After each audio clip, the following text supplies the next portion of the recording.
Hello বন্ধুরা, right medicine চ্যানেলে আপনাদের স্বাগতম। বন্ধুরা, আজকে আমি আলোচনা করব বাচ্চাদের জনপ্রিয় ড্রপস সাইপন ড্রপস নিয়ে। আপনার বাচ্চাদের কি খিদে হয় না, ঠিকমতো ঘুম হয় না, আপনার শিশুদের ওজন কম, ওজন বাড়াতে চান, তাহলে বন্ধুরা এই ভিডিওটি শেষ পর্যন্ত দেখুন। বন্ধুরা, আপনি যদি আমাদের এই রাইট মেডিসিন চ্যানেলটি সাবস্ক্রাইব করে না থাকেন তাহলে সাবস্ক্রাইব করে নিন।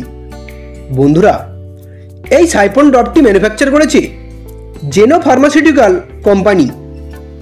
এটির মধ্যে আছে সাইপ্রোহেপ্টাডাইন ও ট্রাইক্লোরিন সিট্রেট।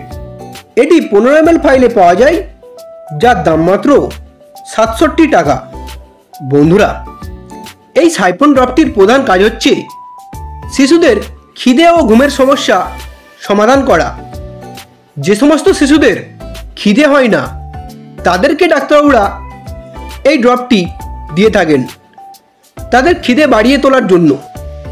যে সমস্ত শিশুদের ঘুম কম, পর্যাপ্ত পরিমাণে শিশুরা ঘুমায় না, তাদেরকেও এই ড্রপটি খাওয়াতে পারেন, তাদের ঘুম বেড়ে যাবে। যেসব বাচ্চাদের ওজন কম, তাদের ওজন বাড়াতে এই ড্রপটি খাওয়াতে পারেন, তাদের ওজন বাড়বে এবং দেখতে নাদুস নুদুস লাগবে। যে সমস্ত বাচ্চাদের শরীর দুর্বল, তাদেরকেও ডাক্তারবাবুরা এই ড্রপটি দিয়ে থাকেন। এছাড়াও এই ড্রপটি বাচ্চাদের অ্যালার্জির সমস্যা, স্কিনের সমস্যা, স্কিন জ্বালা ও চুলকানির সমস্যা ভালো করে থাকে। এটি বাচ্চাদের লিভারকেও মজবুত করে ও হজম শক্তি বাড়িয়ে তোলে। বন্ধুরা, এই সাইপন ড্রপটির তেমন কোনো সাইড এফেক্টস হয় না, তবে এই ড্রপটি বাচ্চাদেরকে ওভারডোজ খাওয়ালে বা অনেক দিন ধরে এই ড্রপটি খাওয়ালে বাচ্চাদের হার্টের সমস্যা হতে পারে।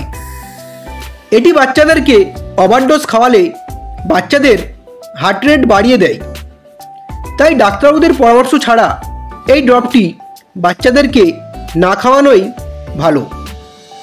বন্ধুরা, এই ড্রপটি বাচ্চাদের খাওয়ানোর সঠিক নিয়ম জানতে হবে। ডাক্তারবাবুদের সাথে পরামর্শ করে জেনে বাচ্চাদেরকে এই ড্রপটি খাওয়ানো উচিত। তবে যে সমস্ত শিশুদের বয়স 1 মাস থেকে 6 মাস পর্যন্ত, তাদেরকে 6 ফোঁটা করে দিনে 2 বার খাওয়াতে পারেন, এবং যাদের বয়স 6 মাস থেকে 1 বছর পর্যন্ত, তাদেরকে 10 ফোঁটা করে দিনে 2 বার এই ড্রপটি খাওয়াতে পারেন। এটি খাওয়ার আগে বা পরে যে কোনো সময় খাওয়াতে পারেন। তবে বাচ্চাদেরকে যে টাইমে খাওয়াবেন প্রতিদিনই একই টাইমে খাওয়ানোর চেষ্টা করবেন। এই সাইপন ড্রপটি বাচ্চাদেরকে 1 মাস খাওয়াবেন, 1 মাসের বেশি খাওয়াবেন না। বন্ধুরা, ভিডিওটি ভালো লাগলে একটি লাইক করবেন। পরের ভিডিওটি কোন মেডিসিনে দেখতে চান তা কমেন্ট করবেন। এইরকম আরও মেডিসিন সম্পর্কে ভিডিও দেখার জন্য এখনই চ্যানেলটিকে সাবস্ক্রাইব করবেন। ভিডিওটি শেষ পর্যন্ত দেখার জন্য আপনাকে অসংখ্য ধন্যবাদ।